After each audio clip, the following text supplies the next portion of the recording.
দাদা আপোনাৰ নামটো কি আছিলে? মুজিবুৰ ৰহমান, মুদজান তিনিআলি আৰু টিয়ক। ইয়াতে ছুপাৰ ব্ৰেইন গ্ল'বেল ইনষ্টিটিউটত আপোনাৰ কাৰোবাক দিছে নেকি?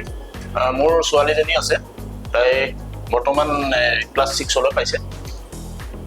কিমান দিন হ'ল ইয়াতে এতিয়া? হাৰ্ডলি 3 মাহ হৈছে। আগতে যিখিনি মানে আপোনাৰ ছোৱালীৰ যেনেকা পঢ়া বা যিবোৰ মানে হেৰি আছিলে, এতিয়া কিবা পৰিৱৰ্তন দেখা পাইছে নেকি আপুনি আপোনাৰ ছোৱালীৰ ক্ষেত্ৰত? পৰিৱৰ্তনটো যথেষ্টই হৈছে। মানে কি হয়, তাই আগতে ঘৰত পঢ়াৰ যিটো তাই মাইণ্ড আহিব লাগে, সেই বস্তুটো অহা নাছিলে। আৰু ইয়াত দিয়াৰ পিছত তাই নিজে পঢ়াৰ এটা প্ৰয়াস কৰিছে, তাৰমানে এটা প্ৰয়াস নিজে চেষ্টা কৰিছে।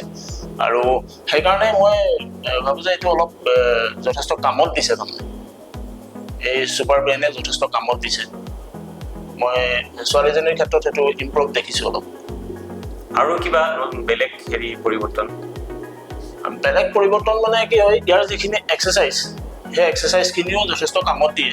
মানে এইটো কাৰণেই কৈছোঁ, ফিজিকেলিও অলপ মানে বহুত কামত আহে। আৰু যিটো বডি ষ্ট্ৰাকচাৰটোৰ ক্ষেত্ৰত যথেষ্ট কামত আহে। মই প্ৰেক্টিকেলি পাইছোঁ কাৰণেহে কৈছোঁ। বস্তুটো মোৰ ছোৱালীৰ ক্ষেত্ৰত প্ৰেক্টিকেলি পাইছোঁ।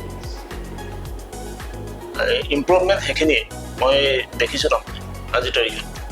তাই আগতে যিখিনি চঞ্চলতা আছিলে, পঢ়াৰ ক্ষেত্ৰতে হওক বা অন্য ক্ষেত্ৰতে হওক, আজিৰ তাৰিখত তাই সেই গাম্ভীৰ্যতাটো আহিছে। এজনী ছোৱালীৰ যিটো গাম্ভীৰ্যতা আহিব লাগে, সেই গাম্ভীৰ্যতাটো তাই আহিছে।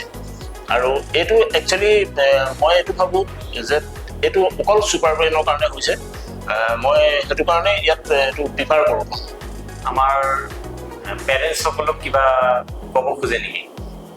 পেৰেণ্টছসকলক মানে কি হয়, মইতো যিমান পাৰোঁ সিমান মানুহকে মই কৈছোঁ যে ছুপাৰ ব্ৰেইনেই হওক বা তেনেকুৱা মাইণ্ডৰ ক্ষেত্ৰত যিখিনি হেৰি হয়, ব্ৰেইনৰ ক্ষেত্ৰত যিখিনি ডেভেলপমেণ্টৰ যিখিনি ক্ৰচিং আছে, এইটো এটা মই ক্ৰচিং বুলিয়ে ভাবিছোঁ। মই এটা শিক্ষাৰ এটা পাৰ্ট বুলিয়ে ভাবিছোঁ। সেইকাৰণে মই চবকে যিমান পাৰোঁ সেইখিনি কওঁ। আৰু মই যিখিনি গাৰ্জেণ্ট আছে, সেই গাৰ্জেণ্টখিনিকো কওঁ, এই ছুপাৰ ব্ৰেইনলৈ আহক আৰু আপোনালোকে শিকক, বস্তুটো কি আছে সেই বস্তুটো জানক। তেতিয়া সকলোৰে ক্ষেত্ৰতে সকলো আমাৰ যিখিনি উঠি অহা প্ৰজন্ম, সেই উঠি অহা প্ৰজন্ম আমাৰ ধৰি লওক আপুনি যিখিনি টিনেজাৰ্ছ, সেইখিনি 13ৰ পৰা আমাৰ 18লৈকে যিখিনি আছে, সেইখিনিও আজি যিটো যুৱ মানসিকতাৰ প্ৰব্লেম ঘটিছে, সেই প্ৰব্লেমটো হয়তো নাইকিয়া হ'ব যদি এই ছুপাৰ ব্ৰেইনলৈ আহে। মই গাৰ্জেনসকলক সেই কথাটো মই কওঁ। ছোৱালীৰ মেমৰিৰ ক্ষেত্ৰত কিবা ইম্প্ৰুভমেণ্ট পাইছে নেকি? মেমৰিৰ ক্ষেত্ৰত মানে কি হয়, ইয়াত আৰু অলপ ইম্প্ৰুভ হৈছে। তাৰমানে কি হয়, মই আৰবী শিক্ষাৰ ক্ষেত্ৰতে কৈছোঁ।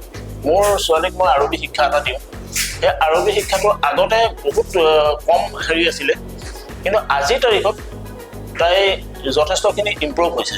ব্ৰেইনটো মানে অলপ চোকা হৈছে। সেইটো কাৰণে মই কৈছোঁ যে ছুপাৰ ব্ৰেইনটো যথেষ্ট ভাল। ঠিক আছে, ধন্যবাদ।